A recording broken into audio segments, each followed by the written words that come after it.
Good evening, my name is Herb and I am an alcoholic. Hi, Herb. Hi. Welcome to our 12 Traditions workshop.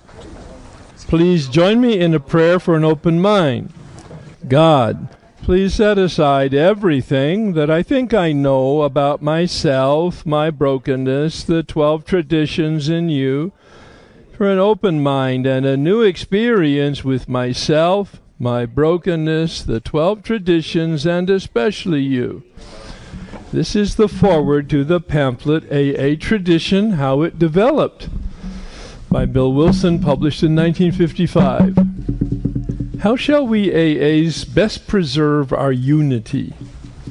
When an alcoholic applies the 12 steps of our recovery program to his personal life, his disintegration stops and his unification begins. The power which now holds him together in one piece overcomes those forces which had rent him apart. Exactly the same principle applies to each AA group and to Alcoholics Anonymous as a whole. So long as the ties which bind us together prove far stronger than those forces which would divide us if they could, all will be well. We shall be secure as a movement. Our essential unity will remain a certainty. May we never forget that without permanent unity, we can offer little lasting relief to those scores of thousands yet to join us in their quest for freedom. It is the purpose of this workshop to review and discuss each of the 12 traditions so we may better understand and apply them to our fellowship and to our personal lives. Please join me in a few minutes of meditation on that intention.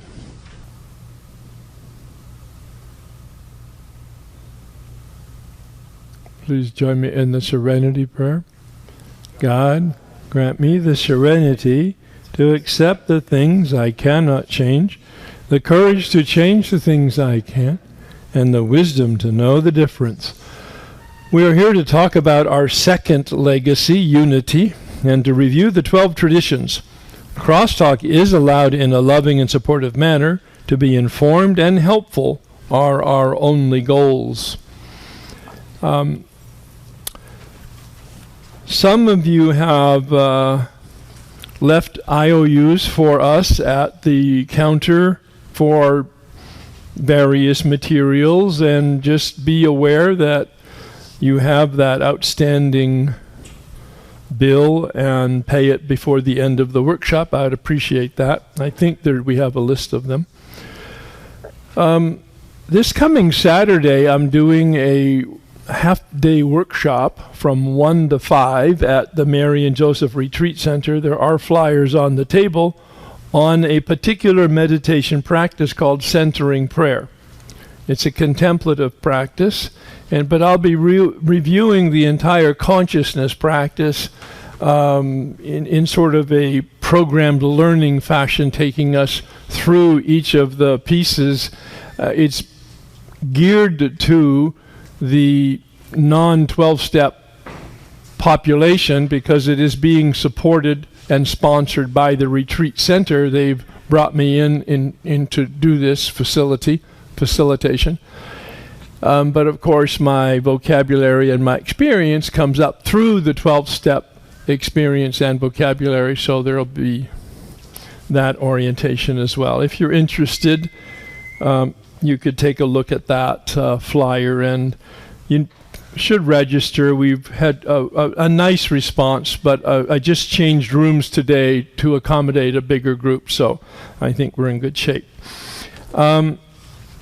As you know, also beginning in January, I start a new step workshop, Big Book Step Workshop. It's a weekly meeting where we go through the steps from step 1 all the way through step 12, and we'll do it in the 12 months, January through December. And so I have flyers on the table for the Tuesday meeting, which will be here, but we also have a parallel meeting in Palos Verdes that starts on Monday. That would be January 5th and 6th, respectively, I believe. Yep, 5th and 6th, respectively. So. And then somebody Googled some information here about what does Alano mean. We had some discussion about Alano Club. So where does it actually, that word, come from? It's obvious that it's a contraction of words, Alcoholics Anonymous, but it was interesting that the first clubs were called Al-Anon clubs because it was the contraction that they came up with, Alcoholics Anonymous, and they called them Al-Anon until 1951 when Lois created Al-Anon, the family recovery program. And so they made a recommendation that the names of the clubs be changed from Al-Anon to Alano, which is kind of interesting contraction. Let's see. The dash in the Al-Anon, A-L-A-N-O-N name was included in part to distinguish the fellowship from the existing Al-Anon clubs. November 1987 issue of the Al-Anon periodical. All right, so the assignment was to do with Tradition 7, and the short form: every AA group ought to be fully self-supporting, declining outside contributions. The long form: the AA groups themselves ought to be fully supported by the voluntary contributions of their own members. We think that each group should soon achieve this ideal, that any public solicitation of funds using the name of Alcoholics Anonymous is highly dangerous, whether by groups, clubs, hospitals, or other outside agencies. That acceptance of large gifts from any source or of contributions carrying any obligation whatever is unwise. Then, too, we view with much concern those AA treasuries which continue beyond prudent reserves to accumulate funds for no stated AA purpose. Experience has often warned us that nothing can so surely destroy our spiritual heritage as feudal disputes over property, money, and authority. Well, we spent last week's discussion talking about Tradition 6, which was all about property, money, and authority, as well as some other words that they used in the short and the long form of the tradition. So the primary principle here, as I discerned it in my preparation for tonight, is corporate poverty. And what they mean by that is that we want to cover our expenses and have a prudent reserve. We'll be talking about that tonight throughout the evening. Cover the expenses and have a prudent reserve. So no real excess wealth. That's really the whole point here. Because they wanted to protect the unity. Keep in mind, each of the traditions is building safeguards for the unity of the group and AA as a whole. So Tradition 7 supports Tradition 6, because Tradition 6, as we made major comment about last time, is that each group is a spiritual entity. That was in the long form. Each group is a spiritual entity. And so they wanted to distinguish between a spiritual entity and a material entity, and maintaining our primary purpose, which is to carry this message, the spiritual message, the message of a spiritual awakening. Avoids materialism was the comment that I made in my notes. In the same way, we've been comparing steps 7 or the respective step to the tradition. And in here, I saw that step 7 acknowledges creator reliance. If you recall, step 6 was identifying our character defects and really seeing underneath that we're powerless over our character defects, yet we're fully responsible for our behavior. We're powerless over the source of the defect itself, but we're responsible for how it manifests in our life. And we resolve that by saying, we pray because we're powerless, and that's the invitation to step 7. And we hold ourselves accountable to somebody because we're human and we're responsible. I don't think it's any accident, it's total speculation on my part, that Bill used the 7-step prayer, starting with the first word, my Creator. Because he saw in the step 6 the character defects, the substructure of our very being needs to be changed and we're powerless over it. So we ask the divine Creator to come in and recreate us. My Creator, I am now, etc., etc. So as step 7 acknowledges Creator reliance, tradition 7 also does the Creator reliance. We're relying on providence. That is a benevolent universe. We're going to maintain our expenses covered by our income, and a prudent reserve, because that's what responsible humans do. They set up a reserve, and we'll talk about what does that mean. Short version of it from my standpoint is it's really up to the group. The material from General Service Office says 1, 2, or 3 months could be a prudent reserve. General Service Office themselves have set up a 1-year reserve of their expected gross expenses for the coming year. So in the ASO, I'm not sure what their annual budget is, but I think it's something like $8 million. You might know, George does. There you go. So let's assume that it's an $8 million budget. They would have a reserve, a prudent reserve of $8 million. If the worst thing happened and no additional monies came into general service, they would be able to handle staff and expenses for another year. And we'll be talking more about that. Lois made a great comment, and some of this is just as I've done the reading and the reflection. These are either direct quotes from the reading or my comments that came from my reflections. Lois said, purse strings can become ropes that hang us. I love that phrase because you really get the feel of it. The uncanny, unfortunate connection of money to personal and family chaos, and I'm sure you've all seen that. Lois said that? Yes, Lois said that, yeah. So we have to ask ourselves, at least I put down my reflection, do I contribute a little extra for those who can't contribute? We make it very clear that this workshop is not about money, and yet we do have expenses. Our rent and photocopy and whatever else. We have expenses to cover, and we target $5 a person to do that, and quite frankly, it's really incumbent on you tonight to think that way with the group as small as it's become.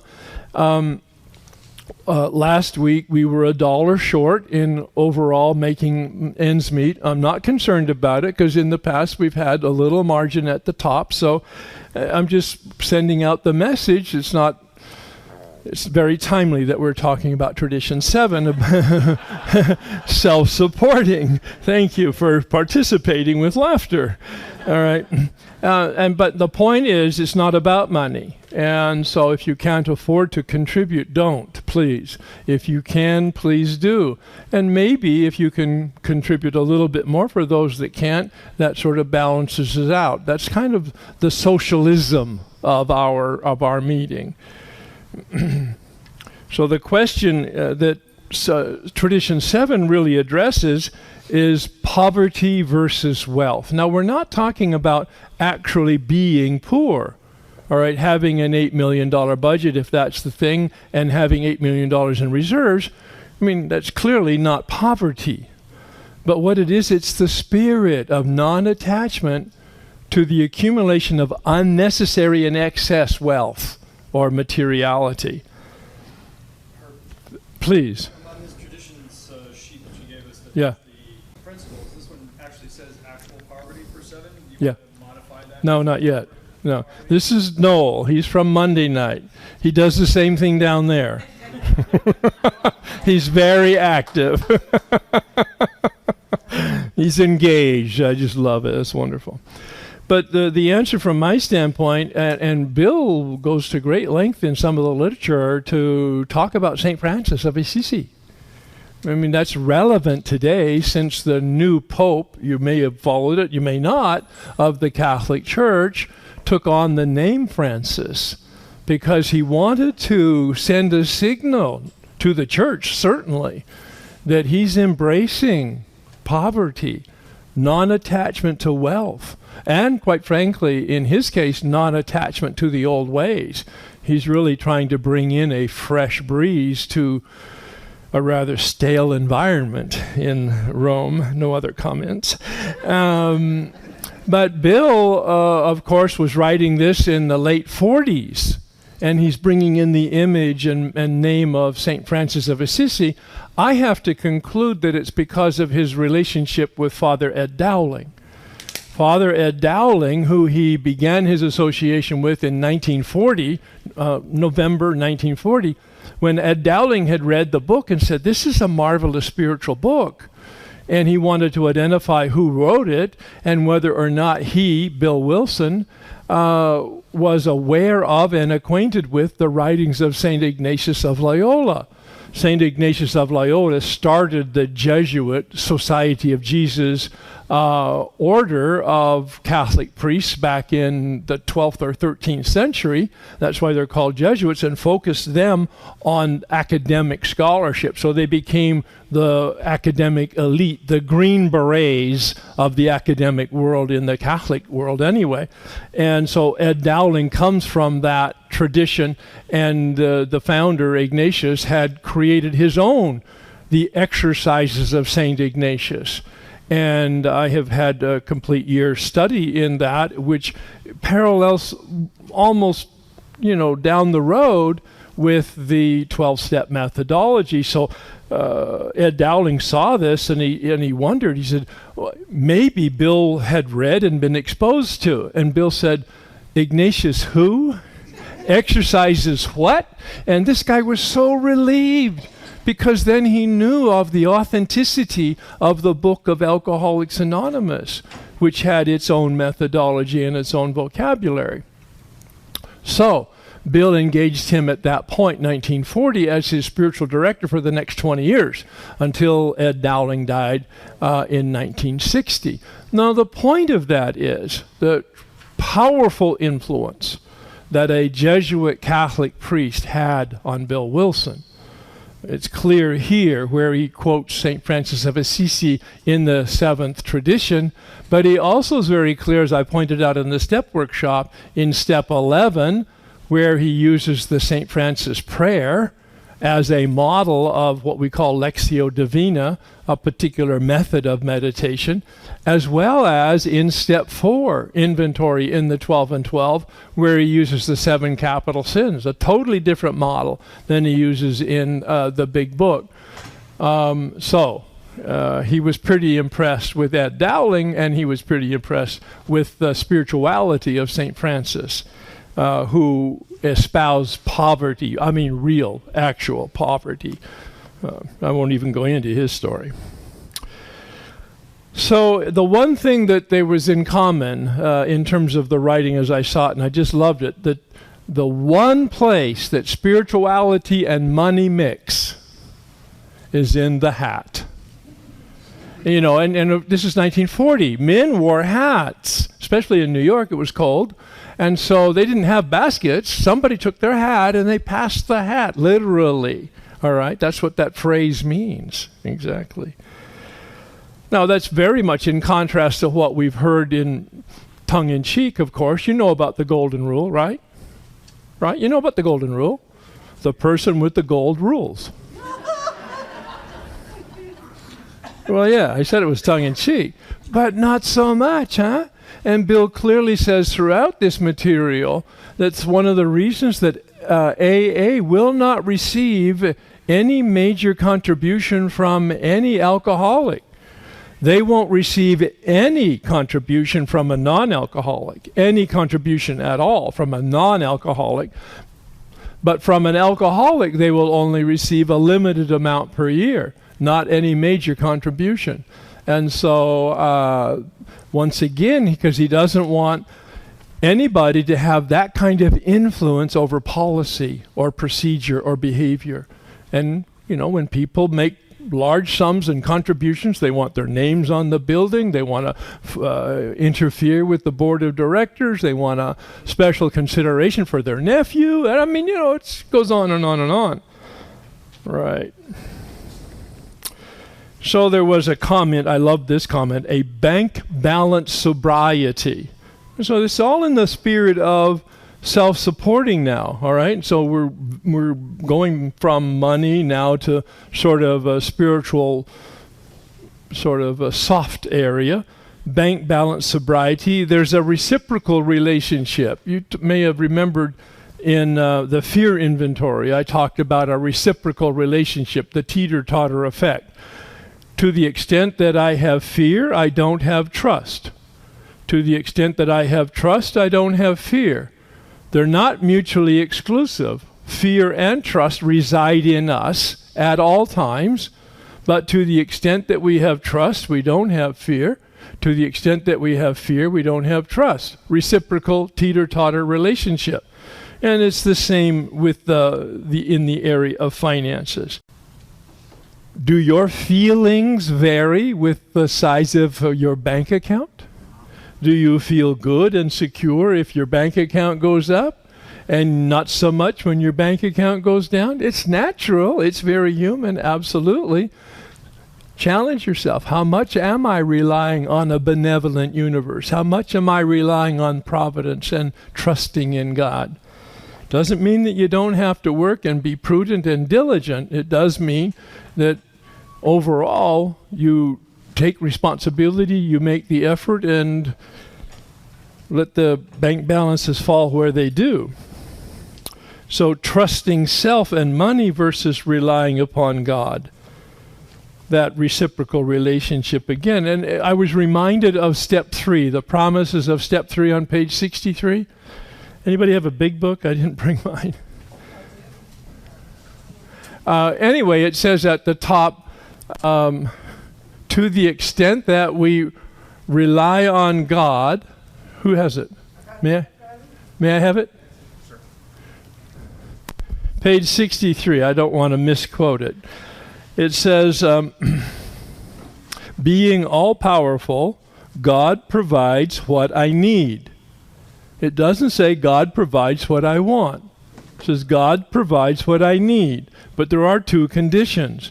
If I keep close to God and perform God's work well. In my step workshop, I interpret that for us. Step 11 and step 12. That's how I keep close to God, meditation, step 11. And step 12, that's God's work for me. That's my destiny, is to be a channel of the message, practicing spiritual principles and having compassion for all of humanity, but especially in our own fellowship. Being all-powerful, God provides what I need if I keep close to God and perform God's work well. Thanks, Dave.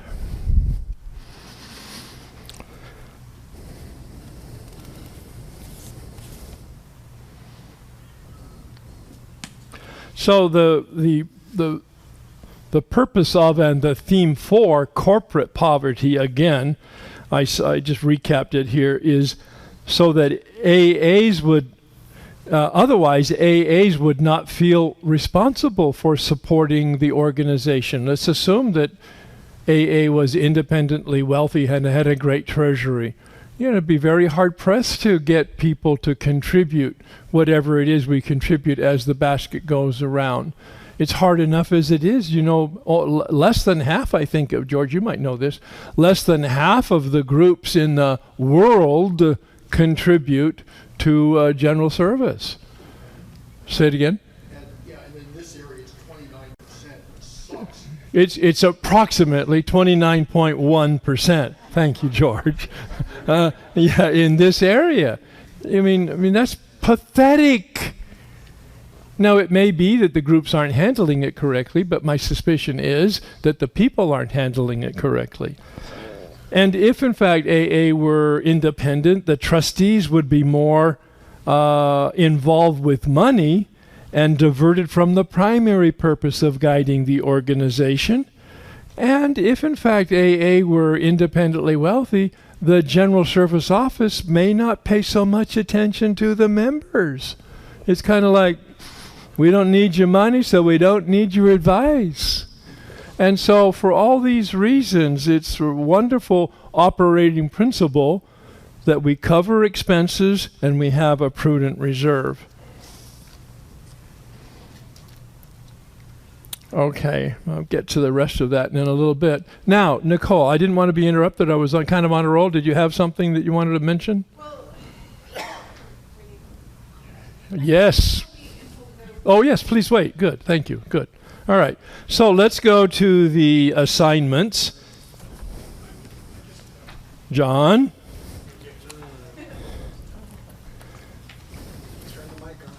Thank you. Hi, I'm John. I'm an alcoholic. Is it on? I don't know. The light will show. There you go. Hey, how's it going? You're on. Good.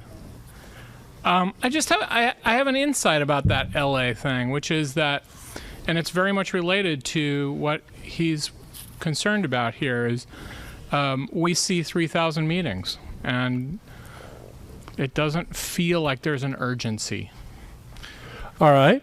So there are 3,000 meetings, and John is speculating that there doesn't seem to be an urgency. About what? About making a contribution? Yeah, it just feels like the bills are paid. And the point of that would be what? Well, 29.1% going to central office. That compared to other communities where there are much fewer meetings and much more of an ownership of, if we're going to make this thing survive here, we have to chip in. Okay, I don't know exactly what the 29% actually represents. So my suspicion is, however, that people are not keeping up with the times with regard to a contribution. And of course, we'll handle this someplace in here, but it's okay to repeat it. $1 in 1950. What would that be today? I remember 1956. I was 16 years old working in a first job at a gas station as a service attendant. Yeah, it was called gas service stations in those days. Yeah, I was the service attendant. I washed your windows, right? Filled your tank. 50 cents an hour, and I was glad to have it. I mean, so today, I wonder what it would be. Johnny Harris, I may have mentioned this to you before, is a wonderful speaker on the traditions, and he says he has solved the inflation problem in terms of the basket. So he doesn't have to think about inflation adjusted from 1950 to 2014. He puts in the basket the price of a drink. All right? Oh, yeah. I was at dinner. I may have mentioned it. I was at dinner the other day, and a couple of people had just the house wine, right, in a glass. $12 a glass. I thought, whoa, I'm so glad I'm not drinking. That was sort of the least reason, but anyway. Yeah, but $12. I mean, so I don't put in $12 in a basket. I have adjusted since Johnny Harris talked. All right, at my home meeting, I put in a substantial amount every week, and at regular meetings, I put in just a little bit less than that. I go to 2 or 3 meetings a week, and so just think about responsibility. And I don't know whether it has anything to do with the bills being paid or not. It's kind of like my responsibility, because then we'll talk about it later on in terms of the distribution of the money. Some goes to general service and etc. We'll be talking about that. So let's go to Language of the Heart, page 85. Written in June 1948, published here as part of the Grapevine articles. Anybody have any highlights on that page that they would like to talk about? Please, Michael. Michael, I'm an alcoholic. Hi, Michael. On 85, we thought we could do a lot of good with other people's money, but we found that kind of money too hot to handle. It aroused unbelievable controversy. It simply wasn't worth it. Yeah, thank you. And of course, it does cover some of the inflation adjustment that we actually just talked about. By the way, you know we're being recorded. I mentioned it a little bit earlier, but not as formally. So if you don't want your name up there, you better tell me in advance because I call you up by name. And yeah, I just realized that. And but you don't have to speak or you don't have to give your name unless, of course, I've already betrayed you. Linda, Coda, Al-Anon. In that first paragraph, sober we now have it, drunk we would not. Even if drinking isn't my thing, to be dependent on other people for their approval and so on, for me to plunk in more money gives me a feeling of completion, responsibility, a range of emotions. Yeah. For me to decide to plunk in more than $1 and to see people going, why are you giving so much? It's this whole world in it for me of contributing more than $1. I actually try to be quite covert about the money that I donate because I'm not sure that I am sure that I don't want people to actually be aware of that because it's really none of their business and I'd rather have it anonymous. Hi, George Barrel, alcoholic. You know, the first thing I noticed on this page was the date, June 1948, as I was reading, and it said the AA General Service Office now costs us $1.50 per member per year. So I have the current statistics on that. Actually, the 2014 budget is 14 million. No, I'm sorry, it's $15,300,000. All right. And out of that, we keep about 300,000 if we're lucky. In 2013, we lost $600,000 out of 12.8 million. Yeah. But so it says it costs $1.50 per person. So now out of that 15.3, we have reporting about 1.4 million members. Okay. So it's $10 a member now is what the cost is of running the General Service Office, which really isn't too bad as far as the inflation goes, because inflation is much more than that. And so it's talking about how much people ought to contribute. So, you know, figure a factor of 10, you know, to contribute. So if it was $1 in the pot that was a year back then. Yeah. Well, I don't want to put out a number. I really don't want to put out a number because it's not about the it's not about the money. It's about the spirit of it. But I like the idea of the cost of a drink. There's something kind of proportionate about that. And the other thing I want to say is about the spirituality. Parting with your money, your hard-earned money, even a little bit is spiritual. So even if somebody can't put much in, just putting something in rather than passing it because they think a dime is looks bad. Just putting a dime in is a spiritual experience if you're broke. So I mean, that's a really good point. Really good point. Monique? Nicole? Al-Anon? And I want my money back for enabling all you alcoholics for so long. Send me the bill. Another one I won't pay. Yeah, really. Right?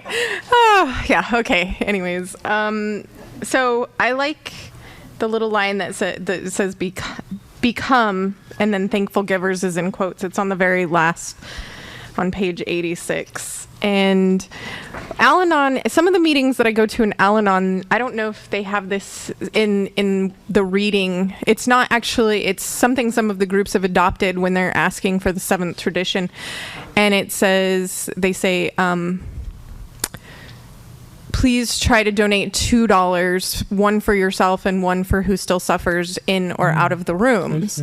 And, I just, for my own family, like I have plenty of people in my own family who I would love to see in program. So I just think of it like I get to support them and, their name is on a chair. I wouldn't, I'd take my sister, I would bring kind them. of a symbolic thing for you. Good. Thank you.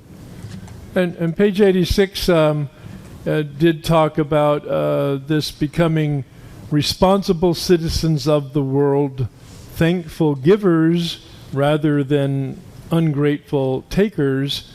And I love that phraseology. Let's go to the 12 and 12, Tradition 7. Anybody have any highlights on page 160?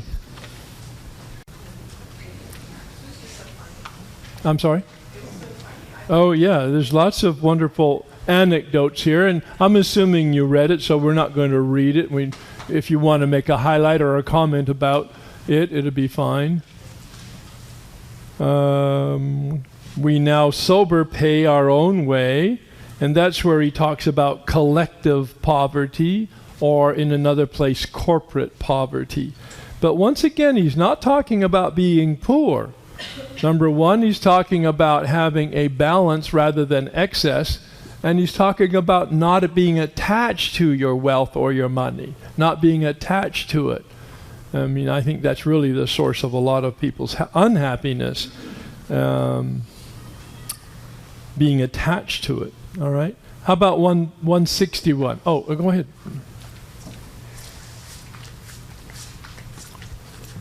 Noel, alcoholic. Hey, Noel. Just a couple of highlights in the first page. Self-supporting alcoholics, we find that's what we have to be. This principle is telling evidence of the profound change that AA has wrought in all of us. And then it jumps down, time out of mind, we've been dependent on somebody, usually money-wise. And then the beginning of the next paragraph, probably no AA tradition had the labor pains this one did. Yeah. Thank you. Well, and they just come out of the Depression, too, so money was extremely there was a lot of insecurity around it. Milton Al-Anon. Yep. On page 161, we shall have to separate the spiritual from the material. When I first started coming to Al-Anon, it felt really good. And then about 2 months into it, I started thinking it was an occult, and I was thinking, how much money do they want from me? Because that's what I've experienced before in some religions. And so it really emphasized that this is a spiritual program. Yeah. And it's just unbelievable. But these steps have actually been making me into a better person. Traditions? Yeah. Yeah, I thought the traditions weren't so spiritual. Yeah. Yeah. And so this is blowing me away. Well, I'm so glad, and I personally am experiencing that, but I get that comment from both of the workshops, how people are finding this very nurturing to them spiritually and very awakening to them in terms of some of the depth of the spiritual principles. Yeah, and I'm really enjoying the history too. Yeah, and Bill could have sold this spiritual program, and he had chances to, and he didn't. It was God sent. It's just a really good program. Yep. And Bill was poor, so and then he was depressed. So I could understand, the woes he had. Yeah. And it's just makes him into more of a person to me. Yeah. Which I could understand. And he was a man of principle. Yeah. He held his principles, even though he lost all of his material possessions, and he and Lois were living on the second floor of a Lano club. They were living on the second floor, sponsored by the group and AA at the time, because they had lost their house. He'd lost his job, of course. Lois was working for minimum salary, and they had really hard time. John. Yeah, John, alcoholic, 161, middle of the page. Now and then, grateful benefactors had endowed clubhouses, and as a result, there was sometimes outside interference in our affairs. And related on 164 at the bottom, whoever pays the piper is apt to call the tune, and if the AA Foundation obtained money from outside sources, its trustees might be tempted to run things without reference to wishes of AA as a whole. And I have worked in the nonprofit sector since 1983 and have worked on several campaigns, and it is amazing how the lead donor of the campaign will come in when the project is over and place themselves in the seat of the executive director and say, thank you for your hard work. Yeah, actually, very good. Practical experience there. On page 161, top sentence, I was taken by this. We were astounded to find that we were as tight as the bark on a tree. Yeah. Well, first of all, I love the way Bill has. He's got some great poetry there, huh? But, that's very interesting. I've been treasurer of a number of meetings, and as such, I often watch very carefully the basket as it is passed. Mm-hmm. And I see how many people pass it without putting anything in. Mm-hmm. So, they're the ones as tight as bark on the tree. But there have been a few times where I have made a special appeal for money. One time I said, we want to get a really good literature display here, so please give generously. And another time, I had just taken over the treasury and discovered we were in debt. And when I appealed for money with a good reason, people were very generous. Yes. And there were a few times I found people putting $20 bills in. Sure. We're not always tight as bark. No, and sometimes we just need reminding about the issue and the reality and our response. Justin, alcoholic. Hey, Justin. And just on 161, in the first or the second paragraph, you can't mix AA and money. He says this throughout this whole tradition 7. And then the hassle over a chunk of money played havoc for years. Frightened by these complications, some groups refused to have a cent in their treasuries. Somebody gave a little bit of money and they were fighting over it.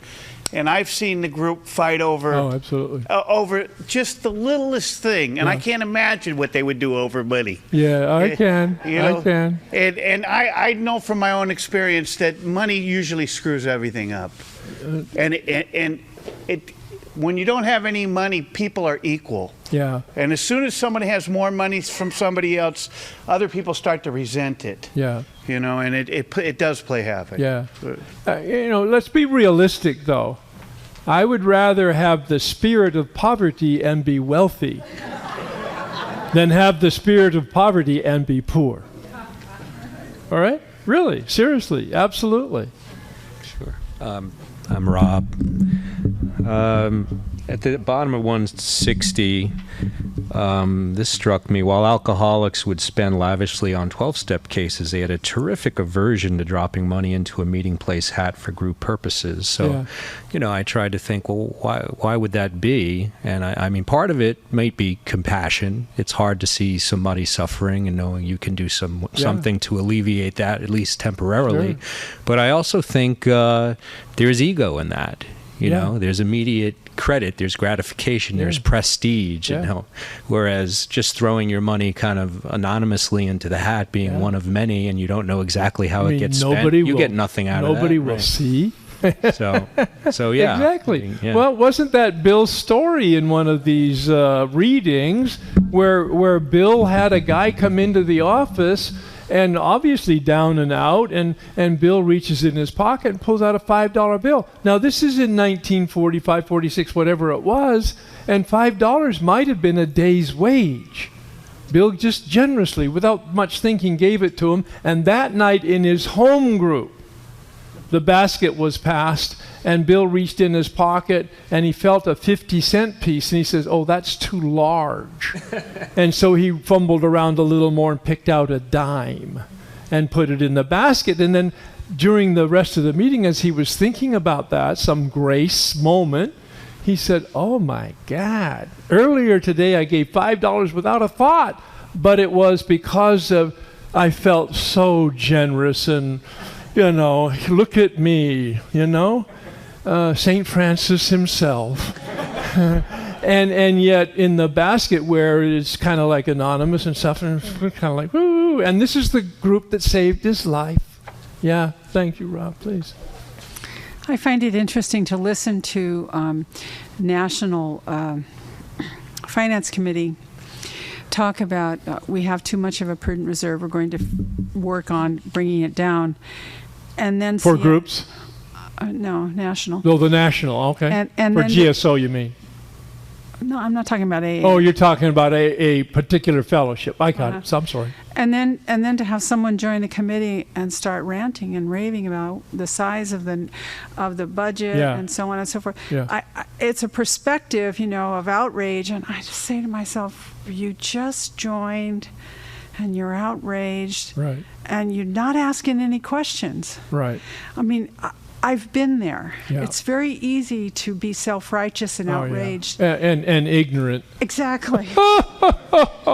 Yeah, I mean, really, seriously. It sounds like a lot of money to the people who don't know how to manage and calculate and have experience with money. Exactly. Nicole, Al-Anon. Nicole. I'm an intergroup rep for one of our meetings, and so I get to learn about all the finances and everything. And Al-Anon was in a lot of trouble locally. We had to close our central office one day a week in order to make up finances. We were in the red for I don't even know how many years. And this is what happens when meetings don't donate. And the offices that we're able to open at one point to handle money and finances and provide literature, which is really the lifeline to all of these programs, is the literature. When that's not available, that's where we start to get into trouble. Yeah. And so being on the other side and seeing what the dollar value actually pays for has given me a lot of humility in my own life. Oh, yeah. So thank you. Well, that's really, many people have expressed how they're applying these traditions and these principles and these conversations to their personal, not just the AA and the group and the General Service Office, but actually the principles to their personal life and seeing the relevancy of that. And that's part of the juice of this series of workshops for me personally. Page 165, it says, AA must always stay poor, bear running expenses plus a prudent reserve. So it may be in another area here. Let me see if there is. No, let's talk about prudent reserve. What does it mean, prudent reserve? Anybody have some thoughts on that? Prudent. Does anybody know the definition of prudence? Prudent? Does anybody have a thing and they could look it up? All right, somebody do that and we'll look it up. We did that last night. It was very, I think, revealing and confirming. So you had a... Yeah, I actually had a comment. One of the things you mentioned about having, it kind of doesn't run as a business, but in reality it does. And I've been to different meetings here in San Francisco, and a lot of the meetings when I go to a particular meeting where they're always asking for additional money, and I know for a fact that we negotiated a price for the space, and then someone individually without group conscience went and talked to the owner, and as a result of that conversation, the rent went up. Nice. So they're constantly asking for additional money for this meeting. Got it. And when the treasurer's report comes out, it's never an actual report. I mean, I have to admit that I'm a little bit on the left brain on this when it comes to this conversation, but it's sort of like, we didn't make the rent, we need to pass the basket again. Well, the actual amount of the rent has never been discussed. The actual amount of the collection has never been discussed. So when we're sitting in this meeting, it's sort of like this magical moment where we don't have enough money. And I want to be asked, like, what is the treasurer's report? Isn't that actual report? Here's where we're at. Here's our prudent reserve. Here's what we're donating to, central office. And, it's the person that we're actually selecting. I mean, I know, there goes a trust issue again, but, it's a group giving permission to someone with 6 months because they happen to have a job, taking group conscience and making that person the responsible person. Now that's the role now of group conscience. If you have an issue like that with the group, you bring it to the group and you suggest in a tolerant way, you suggest that we have a group conscience to discuss this and get the kind of report that you think would be appropriate. Right. So, but there's actually not a standard AA report, so it's difficult to say that every meeting is not Every meeting donating. will have an accountant in it, I'm confident. Yeah, they have one, but there's not a process. And they can always call George. Yes. And he didn't hear that. Noel, alcoholic, prudent, acting with or showing care and thought for the future. No prudent money manager would authorize a loan without first knowing its purpose. Synonyms: wise, well-judged, sensible, politic, judicious, sagacious, sage, shrewd, advisable, well-advised. Alternate definition: shrewd in the management of practical affairs, i.e. prudent investors, marked by circumspection, discreet, provident, frugal. All right, so there's a bit of a range there, but most of it's about common sense and planning. Dave? Yeah, my dictionary has prudent, showing carefulness and foresight, avoiding rashness. Avoiding rashness. There is the balance again about common sense. Yeah, thank you. Okay, let's see. And it's about making financial, on the last part of 165, making financial independence part of its tradition. Alcoholics Anonymous has revived an ideal that its era had almost forgotten. And he's writing this, of course, in 1948. All right, so let's go to the Traditions Illustrated. Yes, Justin. Attention to on that. Oh, we've got a couple more here. Yeah, please. Page, which is, it mentions the principle of corporate poverty was firmly and finally embedded in AA tradition, after discussing this. But then, it notes something pretty important, which is to people familiar with endless drives for charitable funds, AA presented a strange and refreshing spectacle. Yeah. And this was really one of the things which made AA special. That it just wasn't like other groups. Yeah, was it Bill Alexander, Bob Alexander, whatever? Jack Alexander's article. Jack Alexander had investigated the rackets on the New York, harbor scene, and he busted it up. So they brought him in to take a look at this new cult that was emerging, because there was something fishy about this. All right. And the one thing he was impressed with is they just would have nothing to do with money or fame, personal aggrandizement. And he was incredibly impressed with that, wrote the article that basically opened up the floodgates, and then he became part of the board of directors after that. He felt so comfortable with it, not being an AA. He was a non-AA trustee. Please. Yeah, on 164, about an inch from the bottom. Compared to this prospect, the $10,000 under consideration wasn't much, but like the alcoholic's first drink, it would, if taken, inevitably set up the disastrous chain reaction. Yeah. That just resonated with the allergy and all of that from the first step. Exactly, exactly. And go ahead. And just the doctor's opinion and all of that, right. that you drilled into us in your other seminar. Yeah, right, yeah. Well, and so as long as you're bringing that point up, AA has adjusted over time the amount that they will allow to be contributed by a member, which is $3,000 a year. And that's living or dead. We discovered that last night because somebody asked the question, well, what about a dead member of AA who leaves the $100,000? We can't take it. $3,000 per year, living or dead. All right? So they're just really making sure that for all the reasons that we've talked about, nobody has any special juice. What about the person in the room who leaves $3,000 in the basket, though? The group probably will never know it.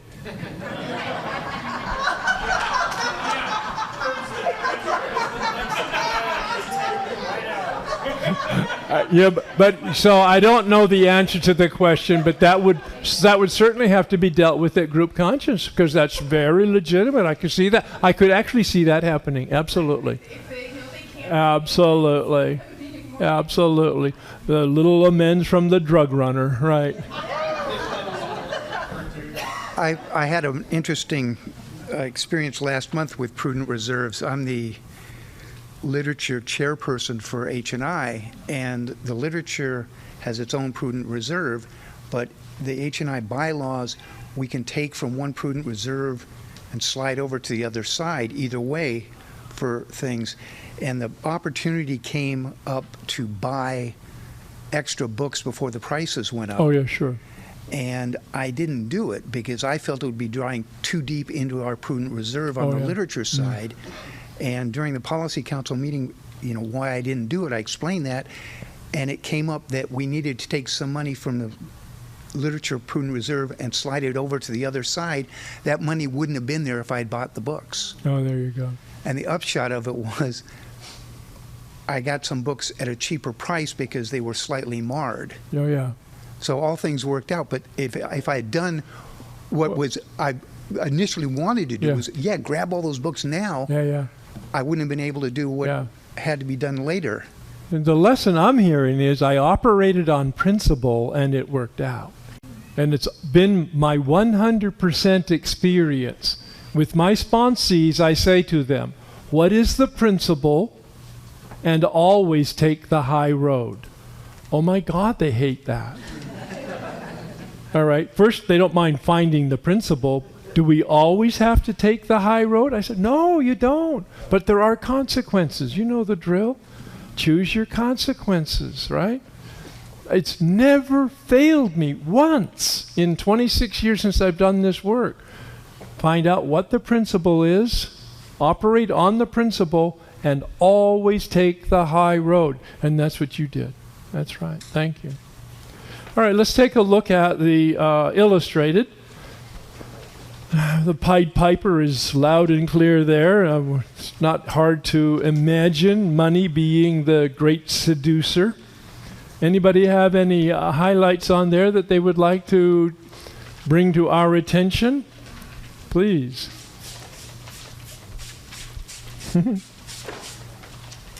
Katie, alcoholic. Katie. And a number of other things. But John D. Rockefeller Jr., an early friend, said, I'm afraid that money will spoil this thing. Yeah. Now, if anybody would know about money and how things got spoiled, it would be a Rockefeller. So he knew what he was talking about. But, you know, it's always fascinated me. I don't know the Rockefeller story at all. But this man who had this kind of money had that kind of spiritual insight. That money would spoil a spiritual organization. That doesn't make any sense to me, except that he must have had some very powerful spiritual environment or teacher or life himself, a spiritual life himself. And well, maybe that was it too. You've seen I deal with a lot of adolescents in recovery. And a lot of them are trust fund kids or from the blue blood families, and they've never really had to think about money or responsibility. And they're 25 years old and they're in their 5th treatment center or 10th even. It's just pitiful. And they have no living skills at all. No sense of reality because they've been protected from it by well-meaning but enabling parents. Somebody gave me a definition of enabling versus support. It'll come back to me. Today, it was just today. It'll come back to me. All right, so there's another pamphlet which I haven't passed out to you because I just came across it this weekend, and it's called Self-Support, Where Money and Spirituality Mix. And according to Bill, he says, the answer is simple enough. Every single AA service is designed to make more and better 12-step work possible. Whether it be a group meeting place, a central intergroup office, or the World Service headquarters. That's the purpose of the money, is to support the carrying of the message. It may not be directly, but indirectly. Like the rent paid on a room is very indirect but very important so that people can come in and get the message, let alone carry the message. He also, in here, I believe it tells about Prudent Reserve. He talks about the GSO as 1 year of operating expenses. You want to challenge yourself. I know I have challenged myself. I'm a big believer in insurance because that's where I spent my career, so I have plenty of that kind of conservative support. But there were decades where I never had 1 year's reserve available to me in cash. Oh my God, that would be just huge. But what a sense of security it would give us if we had 1 month, let alone 1 year, of reserve in case things change in the environment, which they have a tendency to do sometimes. Okay, and then you had something about, yeah, here it is, the distribution. All right, the AA pamphlet suggests the distribution, and I'm sure you and the GSR know these things, that it's hard for some of us who aren't involved in service to remember them. It says 50% to the central office, 30% to the New York General Service Office, 10% to the area committee, and 10% to the district committee. That's how the excess over Prudent Reserve gets distributed. In our group Conscience, we do a quarterly distribution. We get a treasurer's report that's quite specific in terms of the cost of that particular meeting, the income for that particular meeting, and the balance, and then the accumulated balance. And when it gets to a certain point, excess of the Prudent Reserve, then that gets distributed on a quarterly basis in some type of formula. I don't think we follow actually this formula. They have a different formula. But the group gets to decide what the formula is. Yeah. Sorry, was that a quarterly formula or was that a... This is just a percentage of the distribution when the group is going to make a distribution, whether it be monthly, quarterly, or annually, doesn't make any difference. But when it does make the distribution, that was the percentages. 50% to the central office, that's your local group, 30% to GSO, the national or international, 10% to the area committee, and 10% to the district committee, which is a recommendation. It's just a suggestion. The group gets to do what it wants to do, of course. Going back to the illustrated, do we have any other highlights or comments that we would like to make about from this material? Yeah. Please. Now, Mike, I'm an alcoholic. Yes, yes, Mike, you are. Heard about me, huh? So Elvis had a twin brother, and he died. What would have happened if somebody kept that brother alive? Maybe Elvis wouldn't have been Elvis. And when I read this, I think about sometimes meetings got to close. Sometimes meetings got to close. They go away. Amen. And if you try to keep it alive, oh, no, you're going against God's will. Yeah, it kind of tickles me when I hear that in a meeting. We need support. We need support. Really? Really? I mean, my first thought is, who cares? I'm sorry. I mean, if you can't have a meeting that can function on its own, it should close. Because it's not offering anybody anything. I've seen meetings wither and die, and they should have, either for poor leadership or there was a competitor meeting down the street that actually had a much better way of doing things. Absolutely. Yeah. Thank you, Michael.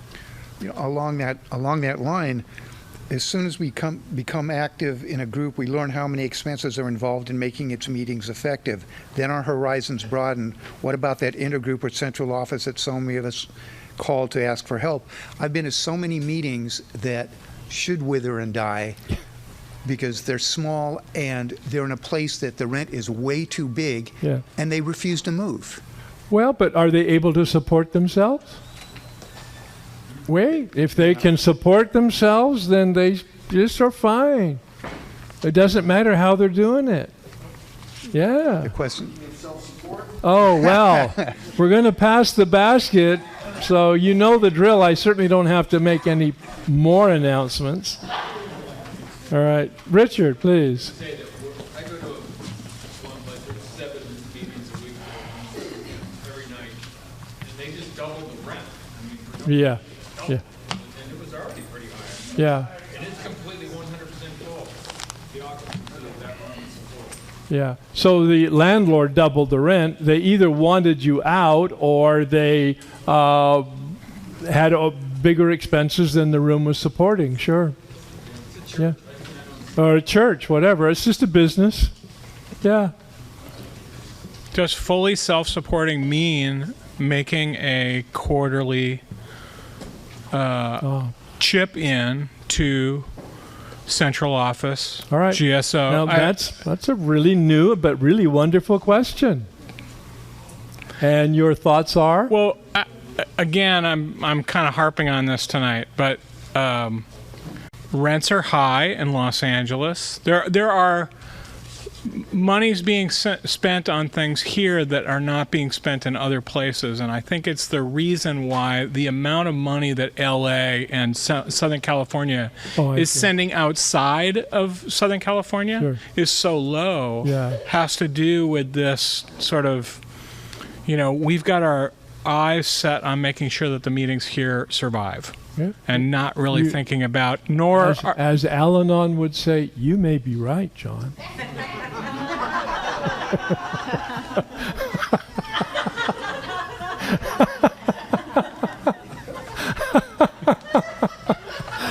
Oh, that's wonderful. We have to have a sense of humor even about ourselves. Yeah, really, it's great. It's good. All right. So let's move on. In the AA tradition, you have this booklet. It's the same. I just have an older version. They have an entire section, if you're interested, on money, and it's page 23 to page 30, I think it is. So I scanned it. It was worth reading. But we're talking about a meeting is a spiritual space. Well, it makes total sense. They use the phrase here. If it's a spiritual entity with a spiritual message, that's a spiritual space. And I like that concept. Let's see if I have any other highlights here. We may pay well for special services, but never for straight 12-step work. All right?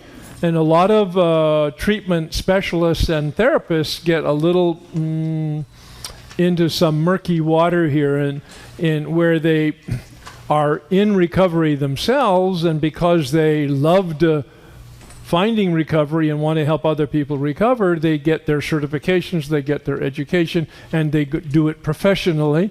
But because they're working 8-10 hours a day in the business of helping other people, they are real tired, and they say, I've been helping people all day. I don't need to go to my meeting tonight. I don't need to sponsor people. All right? And of course, if in fact you're helping people and being paid for it, that's not 12-step work. That's not service. And so there can be absolutely no confusion. If you're being paid, it's a career, a job. If you're not being paid, it's probably service, depending on, of course, your attitude about it. And let's see if there's anything else. No, that was all I had in there. But don't overlook the brochures that we did pass out. I did that for a reason.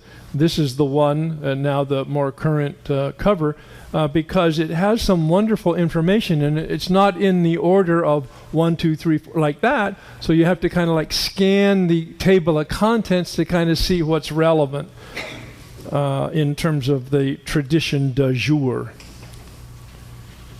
And let's see if I have anything with the group. No, I had nothing on the group. All right, so let's then go to the questions as part of the assignment. How about self-supporting? What does that mean? AA at work, personal relationships, family, and friends. Anybody write a reflection that they would like to either summarize or read on question number 4?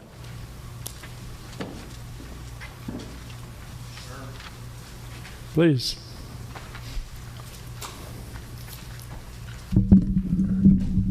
Noel, alcoholic. Hey, Noel. I said I'm definitely self-supporting in AA and at work and with family and friends, but it wasn't always that way. I surrounded myself with a great crew of codependents while I was out there, to enable my using.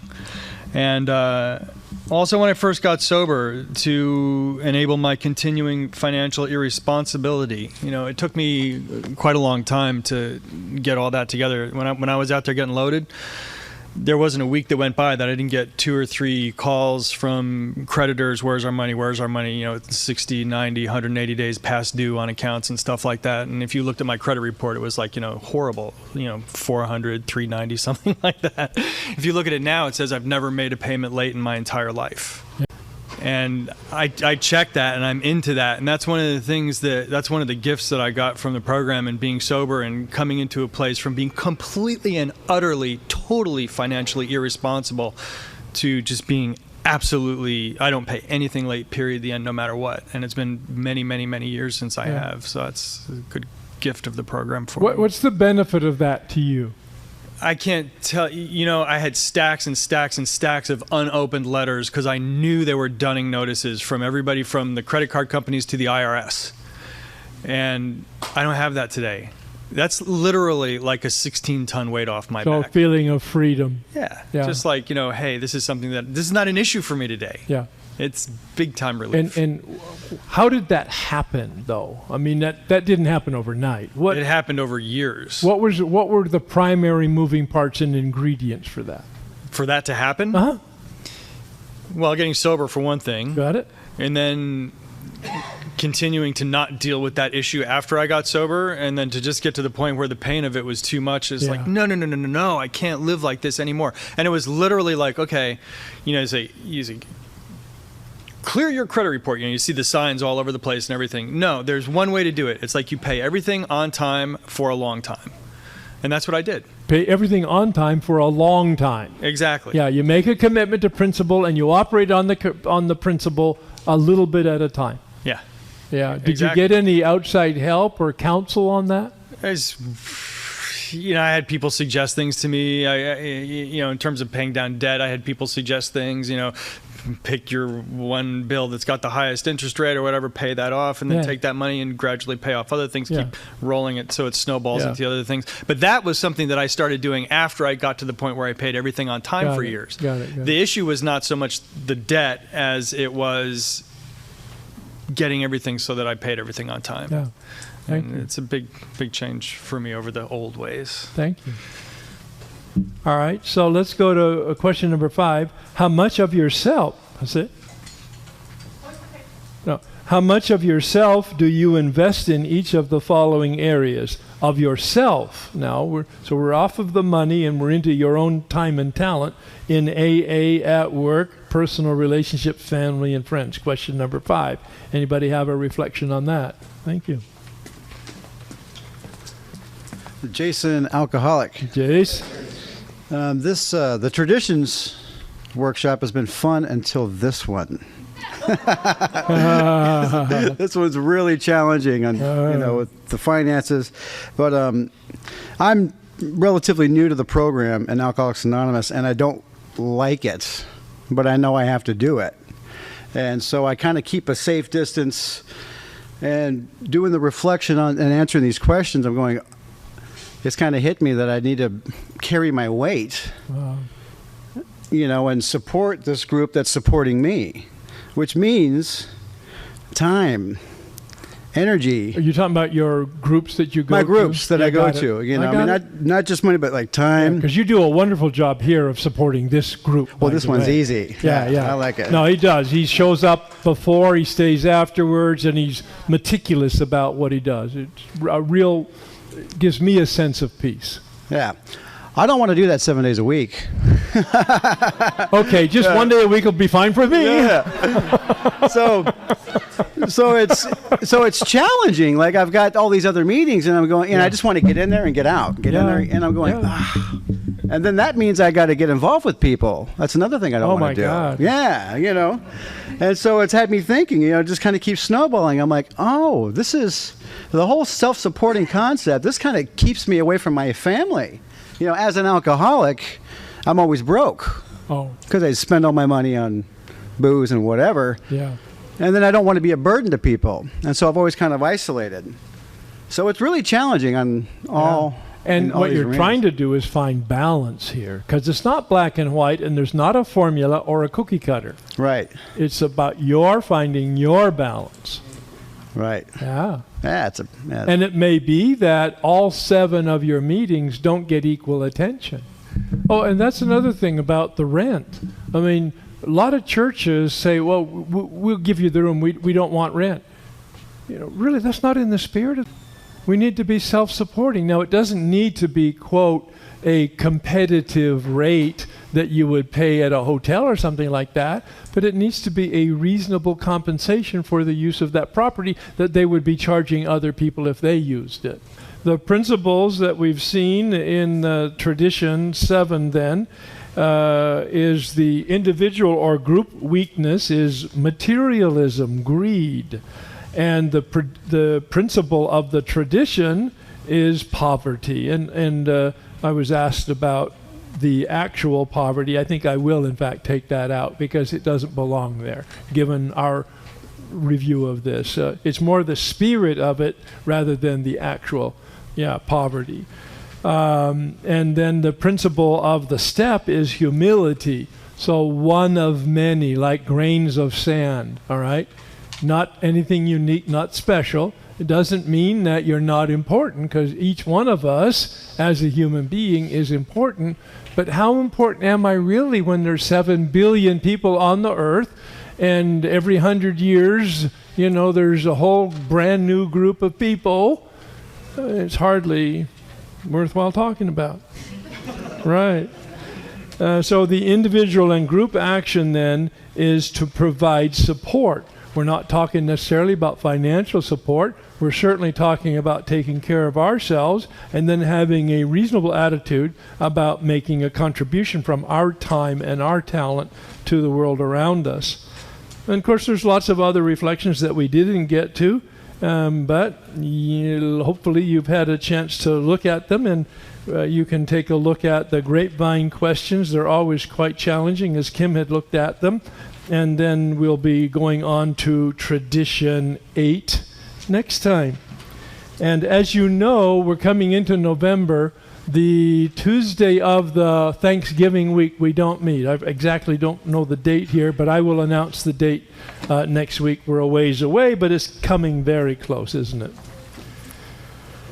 All right, so our respective 12-step fellowships help their members maintain their personal recovery and encourage them to offer to share their recovery experience freely with others who may have a similar problem.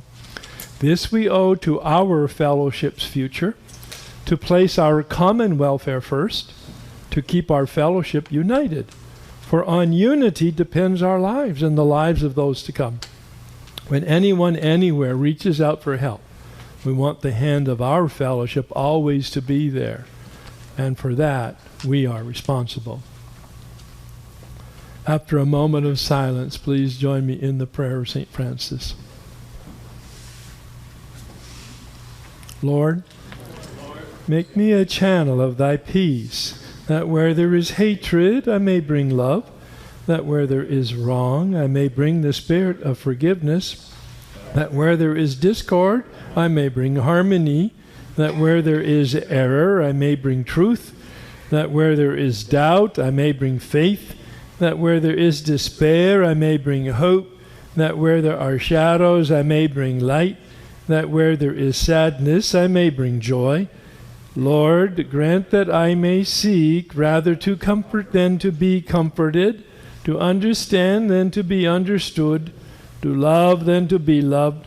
For it is by self-forgetting that one finds, it is by forgiving that one is forgiven, it is by dying that one awakens to eternal life. Amen. Thank you, and don't forget, if you are interested in the meditation workshop, it's this Saturday, and the flyers are on the table. Thank you.